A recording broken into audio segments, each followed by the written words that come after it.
It is said that in Ulthar, which lies beyond the river sky, no man may kill a cat, and this I can verily believe as I gaze upon him who sitteth purring before the fire. For the cat is cryptic and close to strange things which men cannot see. He is the soul of antique Egyptus, and bearer of tales from forgotten cities in Nero and Ophir. He is the kin of the jungle's lords, and heir to the secrets of hoary and sinister Africa. The Sphinx is his cousin, and he speaks her language, but he is more ancient than the Sphinx, and remembers that which she hath forgotten. In Ulthar, before ever the burgesses forbade the killing of cats, there dwelt an old cotter and his wife who delighted to trap and slay the cats of their neighbors. Why they did this, I know not, save that many hate the voice of the cat in the night and take it ill that cats should run stealthily about yards and gardens at twilight. But whatever the reason, this old man and woman took pleasure in trapping and slaying every cat which came near to their hovel. And from some of the sounds heard after dark, many villagers fancied that the manner of slaying was exceedingly peculiar. But the villagers did not discuss such things with the old man and his wife, because of the habitual expression on the withered faces of the two, and because their cottage was so small and so darkly hidden under spreading oaks at the back of a neglected yard. In truth, much as the owners of cats hated these odd folk, they feared them more, and instead of berating them as brutal assassins, merely took care that no cherished pet or mouser should stray toward the remote hovel under the dark trees.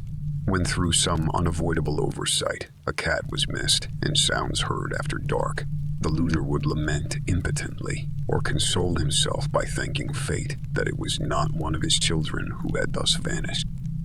For the people of Ulthar were simple, and knew not whence it is all cats first came. One day a caravan of strange wanderers from the south entered the narrow cobbled streets of Ulthar. Dark wanderers they were, and unlike the other roving folk who passed through the village twice every year. In the marketplace, they told fortunes for silver and bought gay beads from the merchants. What was the land of these wanderers, none could tell. But it was seen that they were given to strange prayers, and that they had painted on the sides of their wagons strange figures with human bodies and the heads of cats, hawks, rams, and lions. And the leader of the caravan wore a headdress with 2 horns and a curious disc betwixt the horns. There was in this singular caravan a little boy with no father or mother, but only a tiny black kitten to cherish. The plague had not been kind to him, yet had left him this small, furry thing to mitigate his sorrow. And when one is very young, one can find great relief in the lively antics of a black kitten. So the boy, who the dark people called Menace, smiled more often than he wept as he sate playing with his graceful kitten on the steps of an oddly painted wagon. On the 3rd morning of the wanderer's stay in Ulthar, Menace could not find his kitten, and as he sobbed aloud in the market-place, certain villagers told him of the old man and his wife, and of sounds heard in the night. And when he heard these things, his sobbing gave place to meditation, and finally to prayer. He stretched out his arms toward the sun and prayed in a tongue no villager could understand, though indeed the villagers did not try very hard to understand, since their attention was mostly taken up by the sky and the odd shapes the clouds were assuming. It was very peculiar, but as the little boy uttered his petition, there seemed to form overhead the shadowy, nebulous figures of exotic things, of hybrid creatures crowned with horn-flanked discs. Nature is full of such illusions to impress the imaginative. That night the wanderers left Ulthar and were never seen again, and the householders were troubled when they noticed that in all the village there was not a cat to be found. From each hearth the familiar cat had vanished. Cats large and small, black, gray, striped, yellow, and white.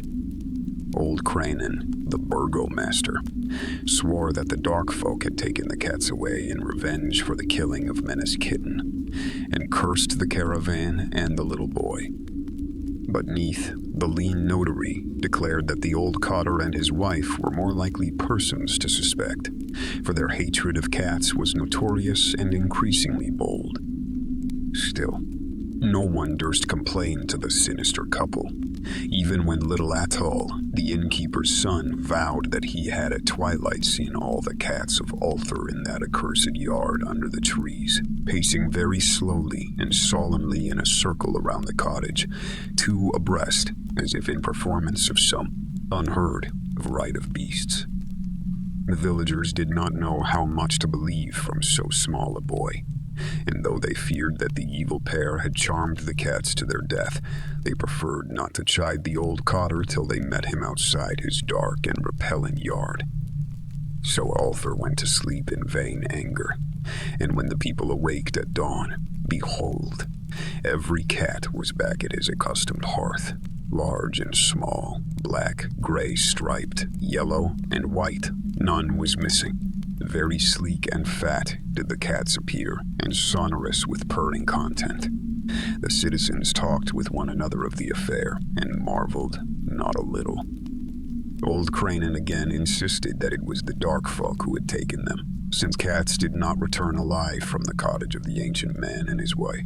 But all agreed on one thing, that the refusal of all the cats to eat their portions of meat or drink their saucers of milk was exceedingly curious. And for 2 whole days the sleek, lazy cats of Ulthar would touch no food, but only doze by the fire or in the sun.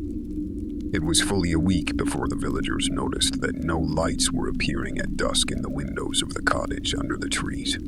Then the lean Knight remarked that no one had seen the old man or his wife since the night the cats were away.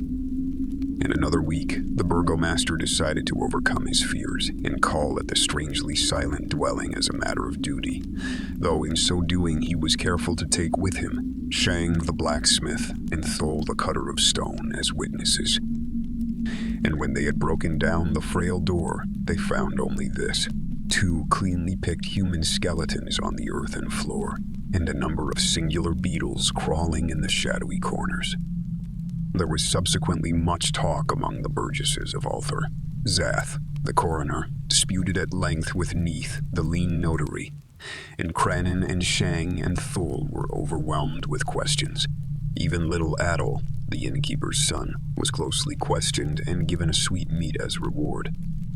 They talked of the old cotter and his wife, of the caravan of dark wanderers, of small means and his black kitten, of the prayer of Menes and of the sky during that prayer, of the doings of the cats on the night the caravan left, and of what was later found in the cottage under the dark trees in the repellent yard. And in the end, the burgesses passed that remarkable law, which is told of by traders in Hathig and discussed by travelers in Nir, namely, that in Ulthar no man may kill a cat.